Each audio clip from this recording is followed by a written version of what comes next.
Linear garden Pimple सौदागरचा बालेकिल्ला ज्यांच्या ताब्यात आहे त्या नाना काटे म्हणजेच महाविकास आघाडीचे उमेदवार नाना काटेंनी उभारलेलं हे लिनियर गार्डन।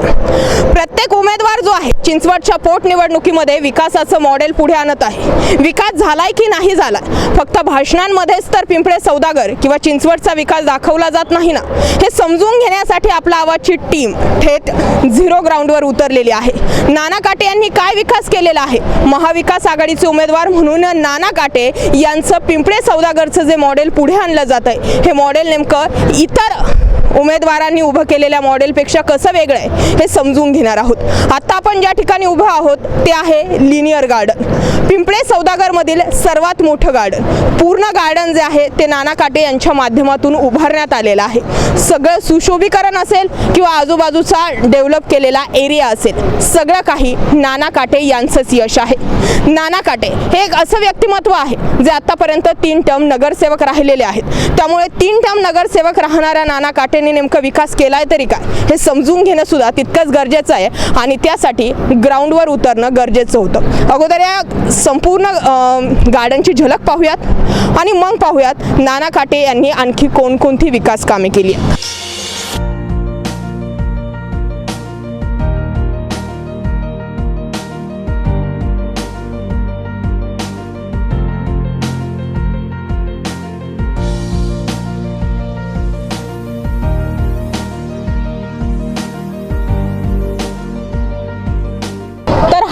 लिनियर गार्डनचा शेवटचा टोक। पावणे 2 किलोमीटर लांबीच्या असणाऱ्या या गार्डनची खासियत काय आहे तर तुम्ही त्या साईडला बघू शकता की स्मार्ट बेंच आहेत ज्या ठिकाणी तुम्ही मोबाईल चार्ज वगैरे करू शकता। ओपन जिम आहे, लहान मुलांना खेळण्यासाठी वेगवेगळ्या खेळण्या देखील या ठिकाणी आहेत। ओपन जिम तर तुम्ही सगळेजण पाहतच आहात। सुशोभीकरण खूप छान झालेलं आहे, पाण्याची सोय सुद्धा या ठिकाणी आहे। एकंदरीतच काय तर हे लिनियर गार्डन आकर्षणाचं केंद्रबिंदू का ठरलं तर त्याला कारण इतकंच होतं की या ठिकाणी वेगवेगळ्या अशा सुख सुविधा देण्यात आलेल्या आहेत। लोक निवांत येतात, गप्पा मारतात। एकंदरीतच काय तर ही नाना काटेंच्या कामाची पोचपावती म्हटलं तरी चुकीचं ठरणार नाही। कसं वाटतं? छान वाटते। कुणाचं आहे गार्डन? नाना काटे। नाना काटे ते आता उभे आहेत माहिती आहे निवडणुकीला? हा। काय वाटतं निवडून आले पाहिजे का? हा। काय कसं वाटतं गार्डन? कसं वाटतं? चांगलं वाटतं। कधीपासून येतो खेळायला इथे? लय पहिल्यापासून। राहायला इथेच आहे? हा। बरं, कुठल्या खेळण्यावर खेळतो मग तू? झोका, व्यायाम करतो। व्यायाम करतो? हा। बरं, मला खूप छान वाटतं गार्डन मध्ये। आता काय सांगायचं? कधीपासून येतो? मी आज 4 वाजता आले। 4 वाजता आलो। माहिती आहे तुला हे गार्डन कोणाचं आहे? नाना काटे। नाना काटे। बरं, महाविकास आघाडीचे उमेदवार नाना काटे यांची विकास कामे कोणती आहेत, ती विकास कामे केलेली आहेत की नाही हे समजून घेण्यासाठी आपण थेट ग्राउंडवर उतरलेलो आहोत। आता मी ज्या ग्राउंडवर उभी आहे ते आहे पिंपळे सौदागरचं ग्राउंड। क्रीडांगण म्हटलं तरी चुकीचं ठरणार नाही, पण या सगळ्या घडामोडींमध्ये एक गोष्ट महत्त्वाची आहे की पाणी प्रश्न असो, गार्डन असो किंवा ग्राउंड असो, या सगळ्याच गोष्टी ज्या आहेत त्या नाना काटेंनी लक्षवेधी ठरवलेल्या आहेत। तुम्ही हे संपूर्ण ग्राउंड पाहू शकता, खूप मोठं ग्राउंड आहे। ग्राउंडचं सुशोभीकरणही खूप छान झालं आहे, मुलंही खेळताना दिसत आहेत आणि ग्राउंडची क्वालिटी सुद्धा खूप भारी आहे। त्यामुळे हे ग्राउंड सुद्धा नाना काटे यांच्याच माध्यमातून उभारण्यात आलेलं आहे।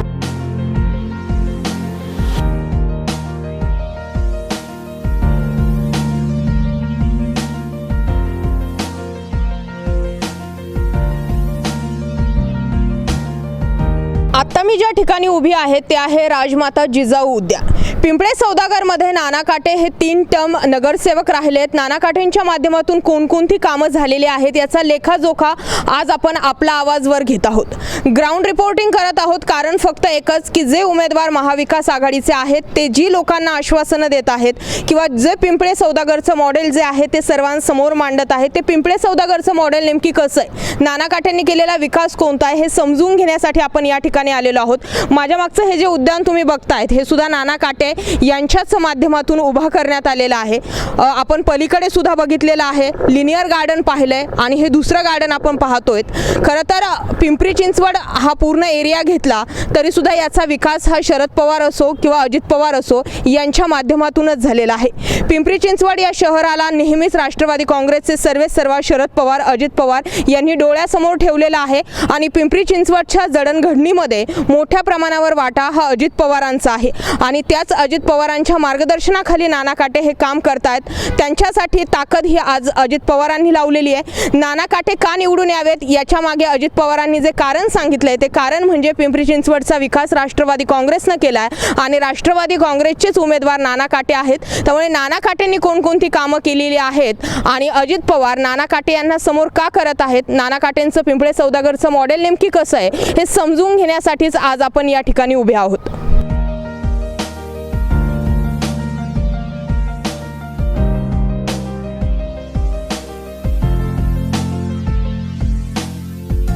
पाणी प्रश्न म्हणजेच थोडक्यात काय तर चिंचवडकरांच्या जिव्हाळ्याचा प्रश्न। नेहमीच पाणी प्रश्नाच्याच मुद्द्यावरून चिंचवडची निवडणूक लढवली जाते।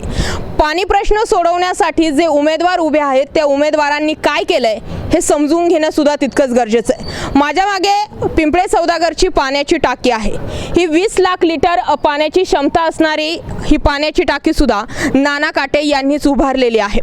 पिंपळे सौदागर असो किंवा चिंचवड विधानसभा मतदारसंघातील कोणताही एरिया आपण पाहिला तर पाणी प्रश्न हा जाणवतोच। पण पिंपळे सौदागरांचा पाणी प्रश्न सुटण्यासाठी नाना काटेंनी काय केलेलं आहे तर ही 20 लाख लिटर पाण्याची क्षमता असलेली पाण्याची टाकी नाना काटेंच्या माध्यमातून उभारण्यात आली आहे।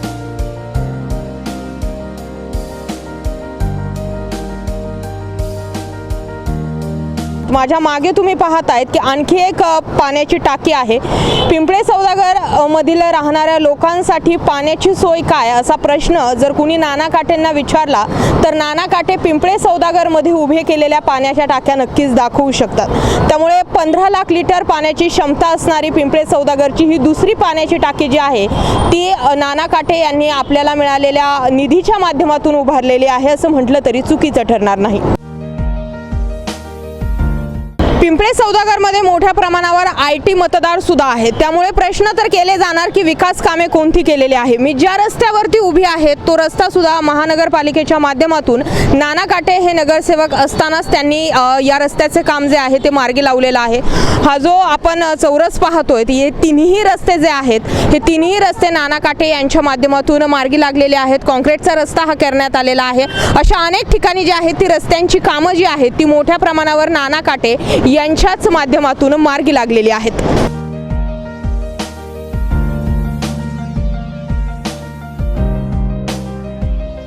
माझ्या जर तुम्ही या साईडला पाहिलं तर या ठिकाणी एक छोटीशी शिवसृष्टी जी आहे ती उभारण्यात आलेली आहे। खरं तर याला आपण एक देखावा सुद्धा म्हणू शकतो। संध्याकाळच्या वेळी या ठिकाणी लाइटिंग वगैरे केलेली आहे। ही सगळी कामं जी आहेत ही कामं सुद्धा नाना काटे यांच्याच माध्यमातून करण्यात आलेली आहेत। 3 टर्म नाना काटे या ठिकाणचे नगरसेवक आहेत आणि त्यामुळे नाना काटेंनी कोणकोणती कामं केलेली आहेत जेणेकरून ते चिंचवड समोर एक वेगळा आदर्श ठेवू शकतील। 3 उमेदवार जे आहेत त्या तिघं जे हे उमेदवार आहेत यांच्यामध्ये नाना काटे कसे वेगळे ठरतात हे समजून घेण्याचा प्रयत्न आज आपण करत आहोत आणि आपला आवाजचा कॅमेरा सुद्धा। आता माझ्या मागे ग्राउंड आहे, आपण त्या ग्राउंडकडेही जाऊयात।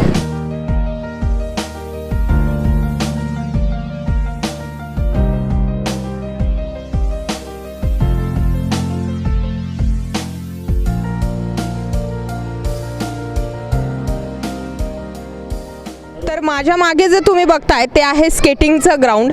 हे ग्राउंड सुद्धा नाना काटे यांच्या माध्यमातून उभा करण्यात आलेला आहे। विकास कामांचा लेखाजोखा आपण पाहत आहोत। नाना काटे असतील किंवा राष्ट्रवादी काँग्रेसचे नेते असतील, प्रत्येकाच्या सभा ज्या आहेत त्या या मतदारसंघामध्ये लागलेल्या आहेत। नेमकं पिंपळे सौदागरमध्ये नाना काटेंनी काय काय विकास केलेला आहे तो विकास समजून घेण्यासाठी आपण खाली थेट ग्राउंडवर उतरलेलो आहोत। विकास झाला आहे की नाही झाला आहे हे समजून घेण्यासाठीच आजचा हा आपला आवाजचा रिपोर्ट होता। तुम्ही जर हे ग्राउंड पाहिलं तर हे ग्राउंड सुद्धा त्यांनी आणलेल्या निधीच्या माध्यमातूनच त्यांनी उभा केलेला आहे। तर असं काहीसं मॉडेल जे आहे पिंपळे सौदागरचं ते आपण पाहिलेलं आहे. विकास कामे झालेली आहेत की नाही हे समजून घेतलेलं आहे. एकंदरीत पाहिलं तर महाविकास आघाडीचे उमेदवार नाना काटे यांनी पिंपळे सौदागरमध्ये मोठ्या प्रमाणावर विकास केलेला आहे असं स्थानिक नागरिक सांगत होते आणि आज स्वतः आपलावाचा कॅमेरा ग्राउंडवर येऊन पाहिलेला सुद्धा आहे विकास झाला आहे की नाही. आता पाहणं हे गरजेचं आहे की 26 फेब्रुवारीला नेमकं कोणत्या उमेदवाराच्या बाजूने पारडं झुकणार आणि 2 मार्चला नेमकं कोणत्या उमेदवाराचा विजयाचा गुलाल उधळणार. तुम्हाला याबाबत काय वाटतं कमेंटमध्ये व्यक्त व्हा. कॅमेरामॅन भानुदास हिवराळेसह मी विजया वामन, आपला आवाज.